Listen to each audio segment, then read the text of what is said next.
One Day One Shiroh Rasulullah. Bagian 4. Kembali ke Mekah. Abdullah bin Abdul Muthalib tidak jadi disembelih karena telah ditebus ayahnya dengan 100 ekor unta. Abdullah adalah pemuda yang berwajah tampan. Kegagahan parasnya banyak menarik perhatian gadis-gadis Mekah. Apalagi setelah mereka tahu bahwa nyawa Abdullah telah ditebus dengan 100 ekor unta, suatu jumlah yang luar biasa yang tidak pernah dialami seorang pun sebelumnya. Walaupun banyak gadis yang berusaha menggodanya, kesopanan Abdullah tetap terjaga. Gadis yang meminang. Setelah penebusan Abdullah, Abdul Muthalib menggandeng tangan putranya menuju rumah Wahb bin Abdul Manaf. Wahb mempunyai seorang putri bernama Aminah. Abdul Muthalib sudah sepakat dengan Wahb untuk menikahkan putra-putri mereka. Namun, di tengah jalan, seorang gadis cantik menegur Abdullah, "Engkau akan pergi kemana, wahai Abdullah?"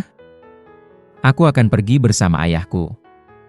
Tanpa memedulikan Abdul Muthalib, gadis itu berkata, "Kulihat engkau memang dituntun ayahmu, tak ubahnya seperti seekor unta yang akan disembelih. Demi engkau, aku akan menerimamu jika engkau mau menikahi diriku sekarang juga." Abdullah terperangah. Ia menatap gadis itu dengan gugup. Siapakah gadis ini? Pikir Abdullah, dilihat dari pakaiannya yang dipenuhi perhiasan mahal, ia pasti seorang gadis bangsawan. Matanya yang hitam memancarkan sinar yang teduh seperti yang biasa dimiliki gadis-gadis berperangai lemah lembut dan penuh kasih sayang. Apa yang harus kukatakan kepadanya? Ketika Abdullah menoleh kepada ayahnya, dilihatnya Abdul Muthalib memberi isyarat agar Abdullah terus melangkah dan tidak menggubris sang gadis. "Aku bersama ayahku. Aku tak kuasa menolak kehendaknya dan berpisah dengannya." Abdullah kembali berjalan bersama ayahnya. Hatinya dipenuhi rasa iba dan simpati kepada gadis yang ditinggalkannya.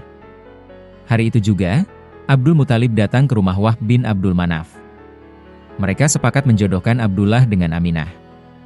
Keesokan harinya, Abdullah bertemu lagi dengan gadis yang kemarin. Abdullah menyapanya, "Mengapa engkau tidak menyapaku seperti kemarin?" Gadis itu menjawab dengan ketus, "Sinar berseri-seri yang kemarin kulihat pada wajahmu sudah tidak ada lagi. Karena itu, sekarang aku sudah tidak membutuhkanmu." Sinar kenabian. Sinar berseri-seri yang dilihat sang gadis pada wajah Abdullah menurut sebagian ahli sejarah adalah sinar kenabian yang akan diturunkan Abdullah kepada putranya. Ketika Abdullah sudah dijodohkan dengan Aminah, maka gadis itu sudah tidak bisa lagi berharap akan memiliki putra yang kelak menjadi nabi. Pernikahan Abdullah dengan Aminah. Allah sudah menentukan bahwa jodoh yang paling tepat untuk Abdullah adalah Aminah binti Wahb. Aminah adalah gadis yang paling baik keturunan dan kedudukannya di kalangan suku Quraisy. Musim semi tahun 570 Masehi pun tiba. Batang-batang gandum diaman tumbuh menjulang tinggi. Dedaunan kurma di kota Taif kembali bersemi. Sementara itu, padang-padang rumput dipenuhi harum bunga-bunga yang tumbuh di kebun-kebun. Bagi penduduk Mekah, musim semi adalah tanda kebebasan dan dimulainya lagi perdagangan musim panas ke Syria. Abdullah pun berniat pergi musim ini. "Kanda, sebenarnya hatiku sangat berat melepas kepergianmu. Entah mengapa hatiku diliputi kekhawatiran dan kegelisahan. Aku bahkan berharap dapat menemukan suatu alasan untuk menahan kepergianmu," keluh Aminah kepada suaminya. Abdullah tersenyum menenteramkan, "Hatiku pun terasa tertinggal di sini, Dinda. Aku tahu begitu besar rasa sayangmu kepadaku sehingga engkau berharap dapat terus berada di sisiku. Bukan cuma itu, damai rasanya berada di sampingmu, Kanda." Abdullah mengangguk, "Tetapi Dinda, kini di dalam perutmu ada bayi kita. Kau tahu aku adalah pemuda tak berada. Saat ini, kita hanya mempunyai 5 ekor kambing perah. Selain itu, tak ada lagi kekayaan yang dapat menghidupi kita berdua selain sedikit kurma dan daging kering. Karena itu, inilah saatnya bagiku untuk pergi berniaga dan menambah penghasilan kita." Aminah terpaksa mengangguk menerima kenyataan itu. Ia memandang kepergian Abdullah dengan sendu, seolah itu adalah detik-detik terakhir ia dapat melihat wajah suaminya. Hamzah bin Abdul Muthalib. Pada hari pernikahan Abdullah dengan Aminah, Abdul Muthalib pun menikahi sepupunya yang bernama Hala. Dari perkawinan ini, lahirlah Hamzah, paman Rasulullah yang seusia dengan beliau. Abdullah meninggal. Bersama kafilah dagang, Abdullah tiba di Gaza. Kemudian, dalam perjalanan pulang, ia singgah di Yatsrib. Di sana, ia tinggal bersama saudara-saudara ibunya. Namun, ketika kawan-kawannya dari Mekah hendak mengajaknya pulang, Abdullah jatuh sakit. "Rasanya, aku takkan kuat menempuh perjalanan pulang," kata Abdullah kepada kawan-kawannya. "Kalian berangkatlah dan sampaikan pesan kepada ayahku bahwa aku jatuh sakit." Kawan-kawannya mengangguk, "Akan kami sampaikan pesanmu. Baik-baiklah engkau di sini." Kafilah Mekah pun beranjak pulang. Ketika tiba di rumah, mereka menyampaikan pesan Abdullah kepada Abdul Muthalib. "Harits, panggil Abdul Muthalib kepada putra sulungnya. Pergilah ke Yatsrib. Lihatlah keadaan adikmu. Jika sudah sembuh, jemputlah ia pulang." Harits pun segera berangkat. Ketika tiba di rumah paman-pamannya di Yatsrib, yang ditemuinya adalah wajah-wajah duka. "Abdullah telah meninggal," kata mereka kepadanya, "mari, kami antar engkau ke pusaranya." Harits pun menyampaikan berita sedih itu ke Mekah. Melelehlah air mata di pipi Abdul Muthalib. Namun, kesedihan yang paling berat dirasakan oleh Aminah. Apalagi di saat itu ia tengah menantikan kelahiran bayinya. "Selamat jalan, Kanda," isak Aminah, "hilanglah seluruh kebahagiaan hidupku bersamamu. Kini, tinggallah aku yang hidup untuk membesarkan bayi kita." Tidak lama lagi, bayi Aminah akan lahir. Bayi yang kelak ditakdirkan Allah menjadi orang besar yang mengubah jalannya sejarah dunia. Peninggalan Abdullah. Saat meninggal, Abdullah meninggalkan 5 ekor unta, sekelompok ternak kambing, dan seorang budak perempuan bernama Ummu Aiman yang kelak menjadi pengasuh Rasulullah. Nama aslinya adalah Barokah. Ia berasal dari Habasyah. Kelahiran Muhammad. Pada hari Senin pagi tanggal 12 Rabiul Awal pada tahun yang sama dengan penyerbuan Abraha, tahun gajah, Aminah melahirkan seorang bayi laki-laki. Saat itu bertepatan dengan bulan Agustus tahun 570 Masehi. Sebagian pendapat mengatakan bahwa Aminah melahirkan pada tanggal 20 atau 21 April tahun 571 Masehi. Aminah mengutus seseorang sambil berkata, "Pergilah kepada Abdul Muthalib dan katakan, sesungguhnya telah lahir bayi untukmu. Oleh karena itu, datang dan lihatlah." Abdul Muthalib bergegas datang. Ketika mengambil bayi itu dari pelukan Aminah, dadanya bergemuruh dipenuhi rasa sayang. "Kehadiranmu mengingatkan aku kepada ayahmu. Sungguh, di hatiku kini dirimu hadir sebagai pengganti Abdullah."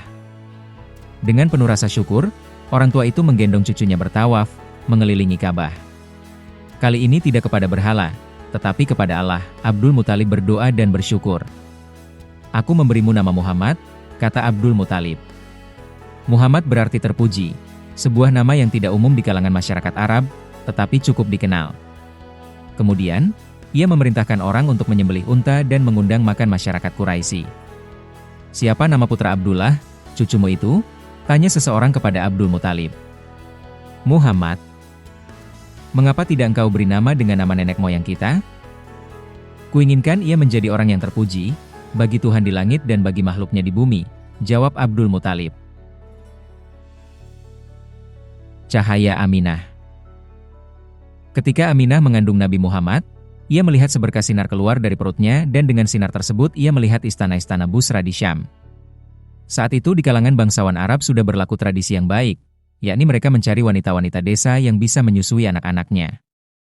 Anak-anak disusukan di pedalaman agar terhindar dari penyakit, memiliki tubuh yang kuat dan agar dapat belajar bahasa Arab yang murni di daerah pedesaan.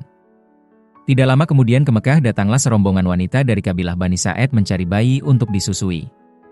Di antara mereka ada seorang ibu bernama Halimah binti Abu Zu'aib. "Suamiku, panggil Halimah, tahun ini sungguh tahun kering, tak ada tersisa sedikit pun hasil panen di kampung halaman kita. Lihat unta tua kita tidak lagi menghasilkan susu sehingga anak-anak menangis pada malam hari karena lapar.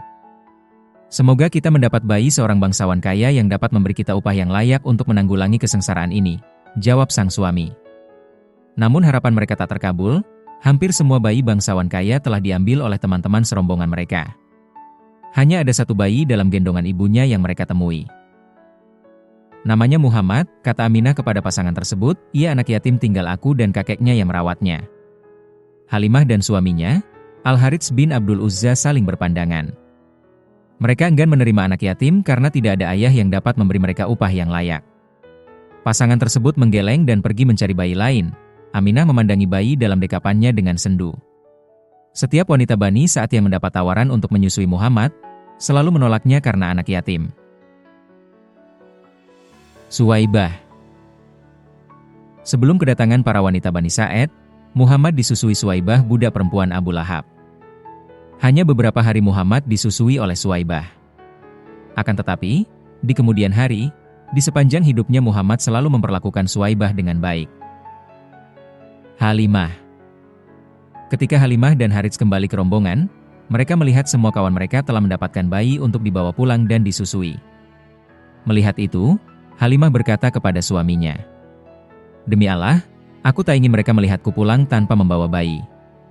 Demi Allah, aku akan pergi kepada anak yatim itu dan mengambilnya. Tidak salah kalau engkau mau melakukannya.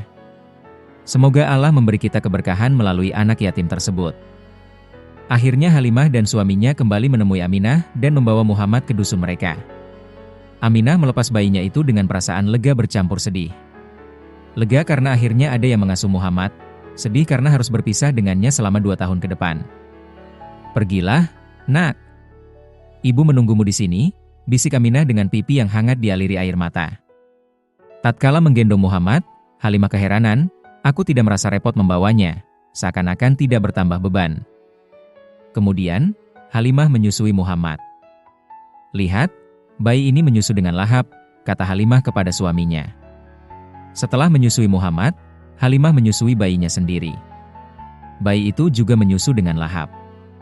Setelah itu, Muhammad dan bayi Halimah tertidur dengan lelap. "Anak kita tidur dengan lelap," bisik Halimah kepada suaminya, "padahal sebelumnya kita hampir tidak bisa tidur karena ia rewel terus sepanjang malam." Malam itu, keduanya bertambah heran karena unta tua mereka ternyata kini menghasilkan susu.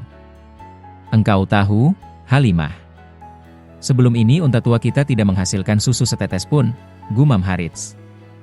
Suami istri itu meminum air susu unta sampai kenyang.